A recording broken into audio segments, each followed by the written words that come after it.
Miss Andrew again, here with Chapter 2 of George Washington Sucks, a time travel adventure. Can we go home and get my blanket? Katie's voice came from inside the tent. The first meeting of the Adventure Club had just come to order. President Matthew Carleton had taken attendance, collected dues, 25 cents or equal amounts of candy, and had ordered Katie to wait in the tent. Matt shook his head in disgust as he sat at the campfire with the other club members, Tony, Q, and Hooter. Go to sleep, Katie. We can't get your blanket now. It's too late, he called over the crackling of the campfire. Q handed Matt a thick green book. The words Adventures in History, Volume 4 were printed in large gold letters on the cover. Matt looked over to Tony and Hooter.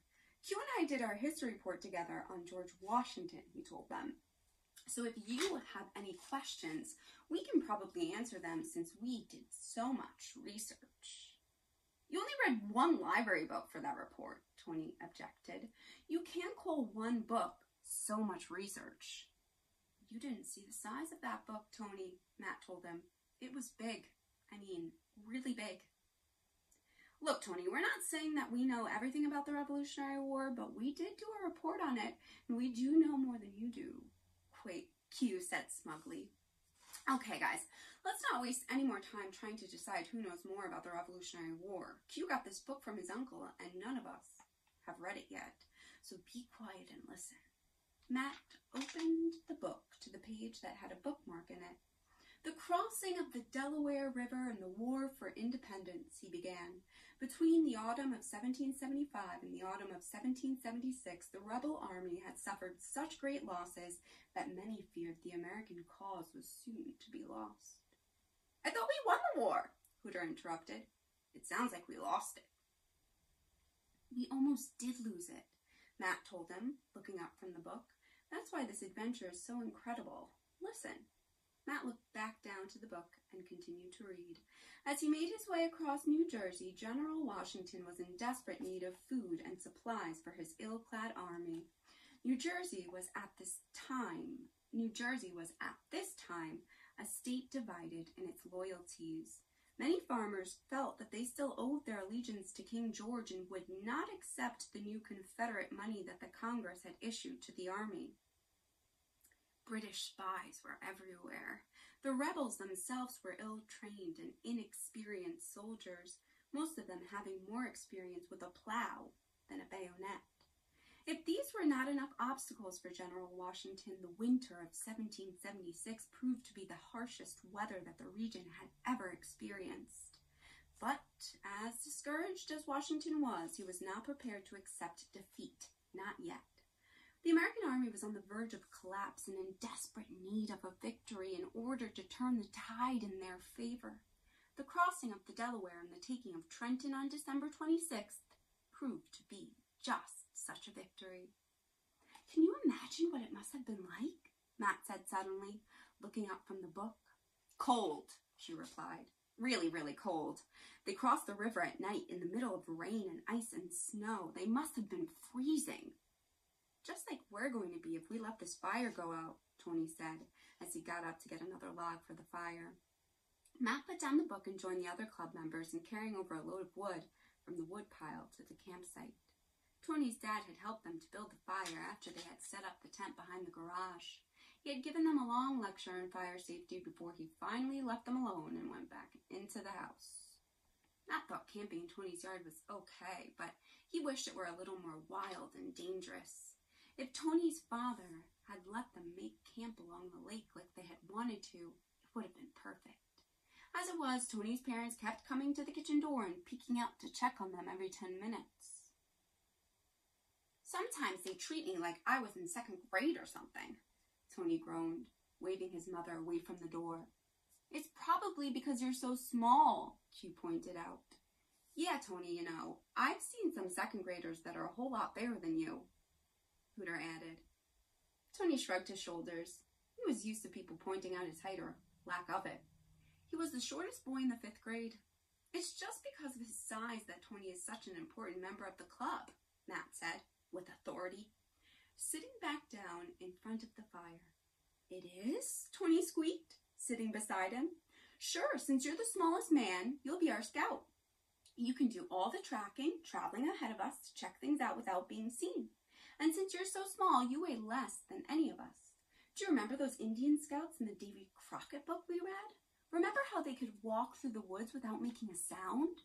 Well, you don't think they weighed 300 pounds, do you?" "No, I guess not," Tony grinned, throwing his shoulders back and sitting up straight like an Indian scout. Matt turned to Q. Q's name was Quentin, but everyone called him Q for short. "Now, Q, you'll be the club's brain," Matt told him. "Everyone here knows that you have the fastest brain in the 5th grade, maybe even the whole school." "Except for Carla Ponte," Tony interrupted.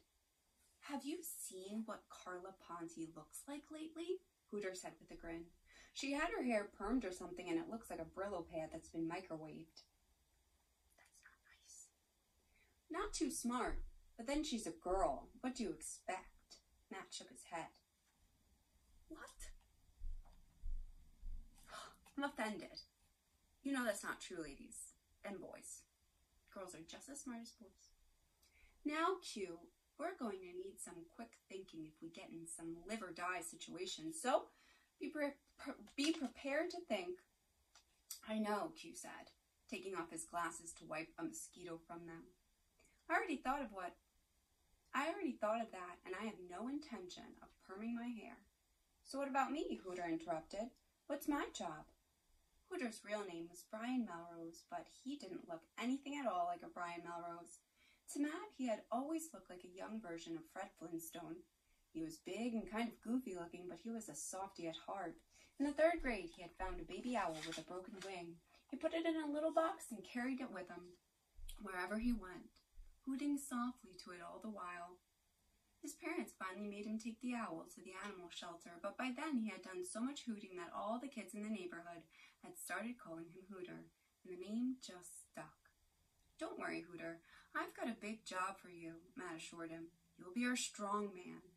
Whenever we find ourselves in a situation that takes abnormal strength and more muscle than we can muster, we'll turn to you. And if we come across any stray baby animals, that will be your department. What do you think? Can you handle it?" "Piece of cake, Chief," Hooter grinned, flexing his muscles. Then he suddenly stopped and looked toward the tent. Matt and the rest of the boys followed Hooter's gaze. Everyone was quiet, listening to the little voice coming from the tent. "What's my job, Chief?" Everyone looked at Matt and grinned, but Matt frowned instead. "Forget it, Katie," he scowled. "No girls are allowed in the adventure club," he said firmly. The little voice answered, "I'm not a girl, I'm a sister." "No, Katie, what you are is a pain. Now be quiet and go to sleep." The only reply from the tent was some loud sniffling. "Oh, Matt, have a heart." Hooter stood up and walked toward the tent. "Why can't we make her a visiting member just for tonight?" "Technically speaking, the club's charter dictates that no females are allowed in the club, visiting or otherwise," Q told him. "I'm getting very upset with these rules." Okay, but it's like Katie said, she's not just a girl, she's a relative. That should count for something," Hooter pointed out. "None of you guys have a little sister, and believe me, you don't know what pains they can be," Matt tried to explain. "I sort of know how it feels," Tony said. "It's not much fun always being the littlest and the one that always gets left out." "Come on, Matt, just for tonight. She can't be that bad," Hooter laughed, opening the tent. "Okay," Matt sighed. "But don't say I didn't warn you." As Hooter held open the tent flap, the newest temporary member of the Adventure Club stumbled out. In the light of the campfire, her head was a blaze of red curls. Over her shoulder was a toy bow with the arrows in a pouch on her back. She held a water gun in one hand and a plastic heroic hero sword in the other. She took a step toward the group and shot Hooter in the nose with her squirt gun. "I'm ready for the adventure, Chief," she said with a dimpled grin. Next will be Chapter 3 of George Washington Socks.